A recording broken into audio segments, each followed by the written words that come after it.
Hello, welcome to everything for pharmacy. आज हम pathophysiology of depression के बारे में पढ़ेंगे बिल्कुल डिटेल में। So let's start with the definition. क्या डिप्रेशन क्या होता है? अकॉर्डिंग टू द WHO यानी वर्ल्ड हेल्थ ऑर्गेनाइजेशन के अकॉर्डिंग हम डिप्रेशन को कैसे डिवाइड कर सकते हैं? So it's a common mental disorder. ये एक मेंटल डिसऑर्डर होता है that presents with depress mood. इसमें हमारा जो मूड होगा वो डिप्रेस होगा। लॉस ऑफ इंटरेस्ट और प्लेजर, हमारा जो इंटरेस्ट है चीज़ों में वो लॉस हो जाता है डिप्रेशन के टाइम पे। खुशी नहीं रहती, हमें किसी चीज़ में प्लेजर वाली फीलिंग नहीं आती है। फीलिंग्स ऑफ गिल्ट और लो सेल्फ वर्थ, यानी कि हमें गिल्ट फील होता है। डिस्टर्ब, हमारी जो स्लीप है, भूख है, वो सब डिस्टर्ब हो जाती हैं।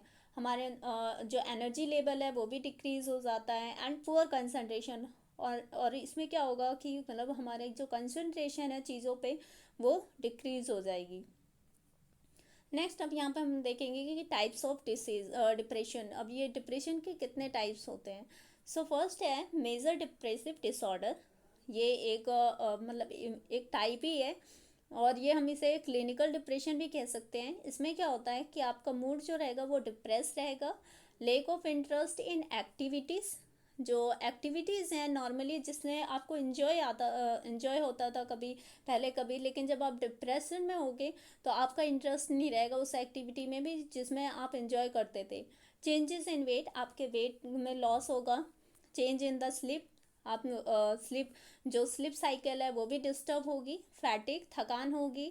Feeling of worthlessness and guilt, आपको अपने आप पर गिल्ट, शर्मिंदगी महसूस होगी। डिफ़िकल्टी ऑफ कंसंट्रेटिंग, मतलब अब यहाँ पे कंसंट्रेशन करने में भी आपको क्या होगा, प्रॉब्लम आएगी। Thought of death and the suicide, और हम जनरली हमने देखा सुना है कि जब लोग डिप्रेस होते हैं तो उनके माइंड में यही सब चीज़ें आती हैं कि डेथ करने की, सुसाइड करना। Okay. Next type is persistent depressive disorder. अभी पर्सिस्टेंट डिप्रेसिव डिसऑर्डर में क्या होता है कि जो सिम्टम्स होते हैं इसके वो डिप्रेसिव डिसऑर्डर के कंपेयर में बहुत सीवियर नहीं होते, लेकिन इनका मेन प्रॉब्लम ये है इसमें कि ये परवेसिव होता है, यानी कि लॉन्ग समय से, लॉन्ग टाइम के लिए ये कंटिन्यू रहता है। हम कह सकते हैं क्रॉनिक कंडीशन हो सकती है ये। अब थर्ड है हमारा bipolar disorder. It's a mood disorder characterised by the periods of abnormally elevated mood called as a mania. अब यहाँ पे क्या होगा कि बाइपोलर डिसऑर्डर यहाँ पे जो मूड है वो एलिवेटेड रहेगा, यानी कि ऑलवेज हमें एंग्री फील होगा। मूड बिल्कुल ही मतलब हाई लेवल पे होगा, बिल्कुल माइंड शांत नहीं रहेगा। तो उस कंडीशन को हम मैनिया भी कहते हैं। और they can be so extreme, और हम ये जो कंडीशन होती है ये बहुत ज़्यादा एक्सट्रीम होती है as to cause marked impairment with a person's life. और इस कंडीशन में जो पर्सन की लाइफ होती है वो बहुत ज़्यादा डिस्टर्ब हो जाती है। रिक्वायर हॉस्पिटलाइजेशन, यहाँ पे हमें हॉस्पिटलाइजेशन की भी ज़रूरत पड़ सकती है। फोर्थ कंडीशन है पोस्टपार्टम डिप्रेशन। और ये इस तरह का डिप्रेशन जब भी होता है जब मदर, जो प्रेग्नेंट मदर होती है, एक चाइल्ड को बर्थ देती है, उस कंडीशन पे इस तरह के डिप्रेशन हो सकते हैं। मतलब कि ये मदर्स, जो प्रेग्नेंट मदर होती है उनमें होने के चांसेस होते हैं। इसमें उनका मूड कैसा रहेगा, लो feeling of sadness, sad feeling करेंगी। सीवियर मूड स्विंग्स, उनका जो मूड है वो टाइम टू टाइम बदलता रहेगा। कभी एक पल के लिए खुश, एक पल के लिए दुख, है ना। सोशल विड्रॉल, अब यहाँ पे सोशल मतलब सोशली इनएक्टिव हो जाना। Okay. Trouble bonding with your baby, अपने बेबी के साथ भी बॉन्डिंग बनाने में अनकंफर्टेबल होगा। एपेटाइट चेंज, भूख में जो भूख लगती है उसमें चेंजेस होंगे। फीलिंग हेल्पलेस, और उन्हें ऐसा फील होता है मदर को कि जैसे हेल्पलेस है, या फिर हम कह सकते हैं होपलेस भी है। Okay. Loss of interest in things you used to enjoy, जो हम जनरली इंजॉय करते हैं चीज़ों को, उन सब चीज़ों में भी हमारा इंटरेस्ट नहीं रहेगा। Thoughts of hurting your self your baby, हो सकता है हमारे माइंड में ऐसी चीज़ें आएँ कि अपने आप को ही हर्ट करो या अपने बच्चे को हर्ट करो। तो ये कंडीशन जनरली मदर्स में होती है। प्री मैंस्ट्रुअल डिस्फोरिक डिसऑर्डर, ये भी टाइप ऑफ डिप्रेशन ही है। इसमें क्या होता है, जो मैंस्ट्रुएशन से पहले कुछ ऐसी कंडीशन होती है, हमारा मूड ज़्यादा ही कुछ डिप्रेस सा लगता है। इरिटेबिलिटी होती है, फैटिग होगा, थकान रहेगी। एंग्जाइटी होती है, मूडीनेस, यानी मूड स्विंग होता रहेगा, चेंज होगा। ब्लॉटिंग, इंक्रीज एपेटाइट, भूख बढ़ जाती है इस कंडीशन में, मतलब कुछ अजीब अजीब चीज़ें खाने का मन करता है, जैसे कुछ अलग ही टेस्ट रोज के खाने से। एक होगा पेन होगा, ब्रेस्ट टेंडरनेस, यहाँ पे जो ब्रेस्ट में टेंडरनेस होगी, okay, sorry. Next is the seasonal affective disorder. अब ये सीजनल अफेक्टिव डिसऑर्डर क्या होगा, इफ़ यू एक्सपीरियंस डिप्रेशन, इसमें आप जब डिप्रेसिव फील करेंगे, एक्सपीरियंस करेंगे, इसमें स्लीपीनेस होगा यानी नींद नहीं आएगी, वेट गेन होगा during the winter months. Winter month में आपको जनरली ऐसे ही कंडीशंस क्रिएट होंगी, but feel perfectly fine in the spring. लेकिन जब स्प्रिंग का मौसम होगा तो आप बिल्कुल फाइन फील करोगे, लेकिन जब विंटर में ऐसी कंडीशन होती है तो इस कंडीशन को हम जनरली बोलते हैं seasonal affective disorder, okay. Atypical depression, ये भी one of the type of depression है।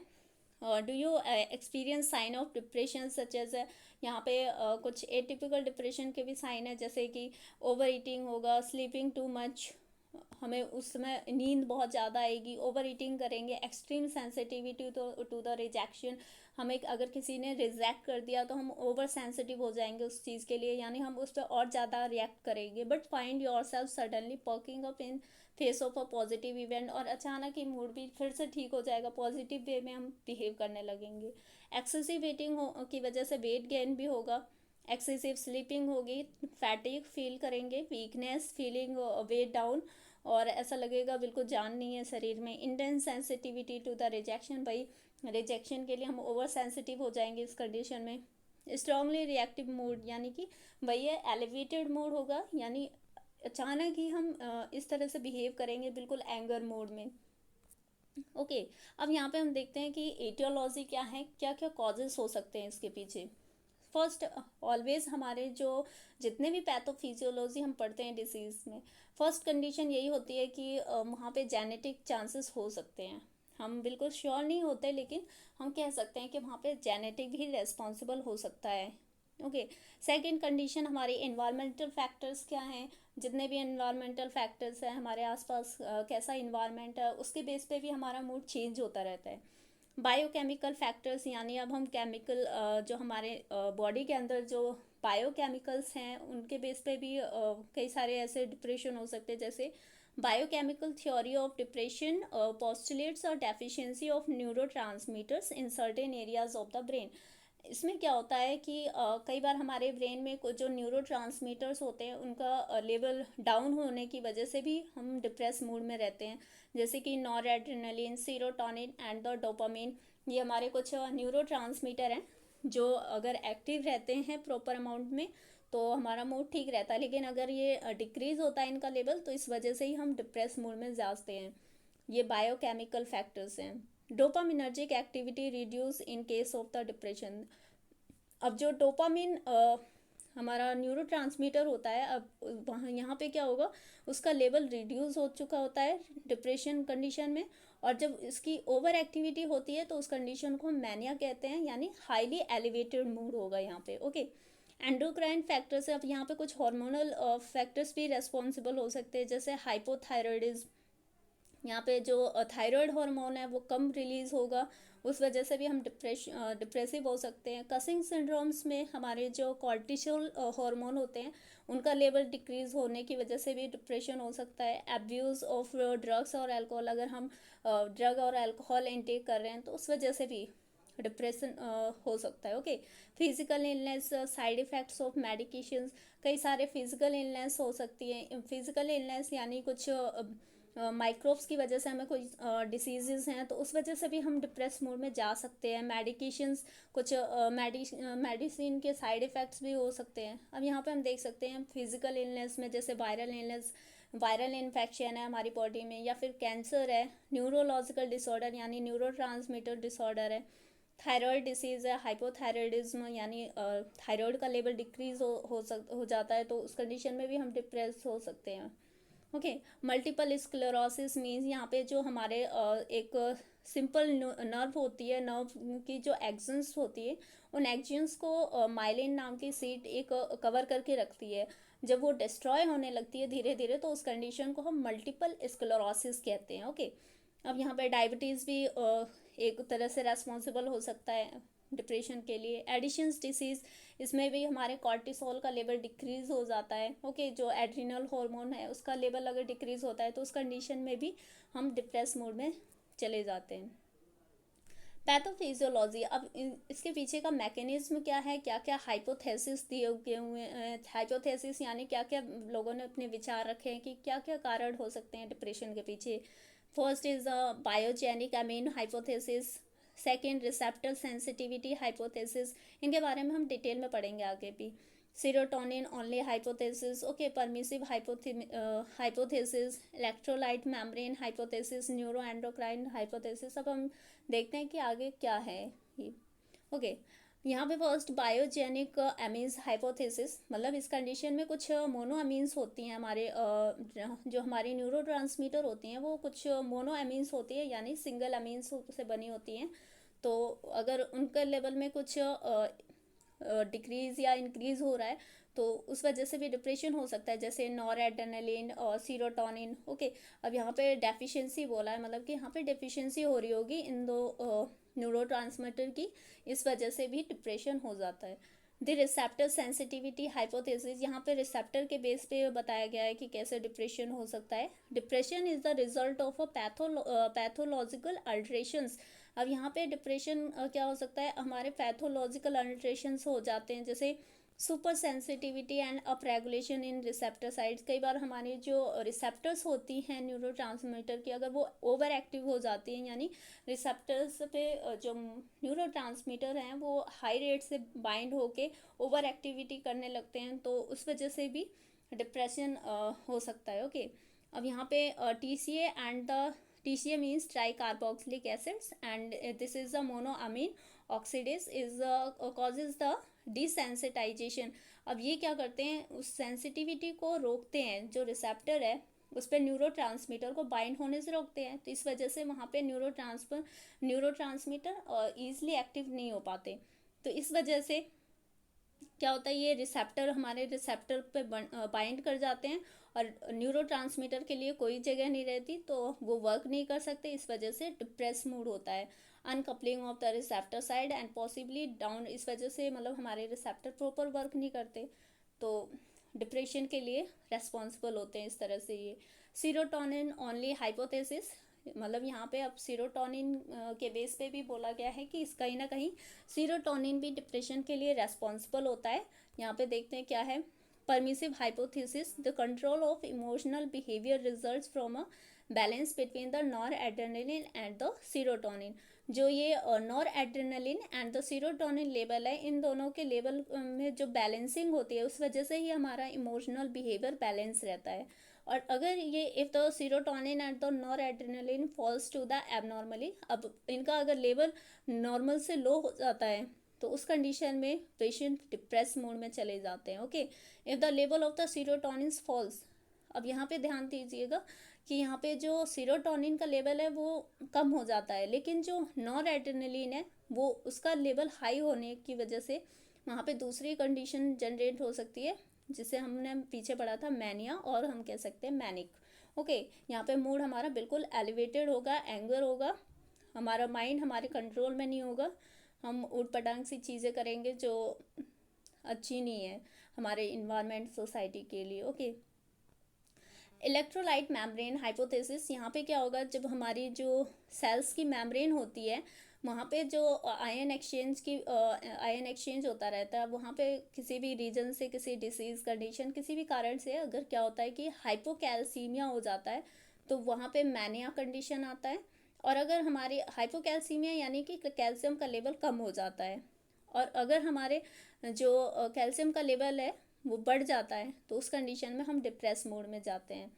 Okay, neuro endocrine hypothesis, pathological mood states are explained or contributed to by altered endocrine function. वही हमने पढ़ा, थायराइड हार्मोन, एड्रिनल हार्मोन, अगर उनके level में increment या डिक्रीमेंट हो रही है तो उस वजह से भी डिप्रेशन हो सकता है। अब यहाँ पे क्या क्या डायग्नोसिस हो सकते हैं यूजुअली, जो यूजुअल ज़्यादातर क्या सिम्टम्स आते हैं, डिप्रेस मूड होगा, loss of interest and enjoyment, हमें किसी भी चीज़ में इंटरेस्ट नहीं होगा, हम ना ही एंजॉय करना पसंद करेंगे। Reduce energy leading to increase fatigability and the diminish activity, जब हमारी बॉडी में एनर्जी नहीं होगा तो फिर हम टायर्ड फील करेंगे, फैटिक फील करेंगे, ओके। और हमारी सारी एक्टिविटी में जो एक्टिविटी हैं वो कम हो जाएंगी, ओके। और भी सिम्टम्स हैं, रिड्यूस कंसंट्रेशन एंड अटेंशन, वहाँ पे मतलब हम किसी भी चीज़ पे कंसंट्रेट नहीं कर पाएंगे, अटेंशन नहीं होगा हमारा किसी भी चीज़ में, जो भी है हम जो भी एक्टिविटी करते हैं, it may be related to our study, playing, okay. Reduce self esteem and self confidence, हमारा जो कॉन्फिडेंस होता है वो लो हो जाता है उस कंडीशन में।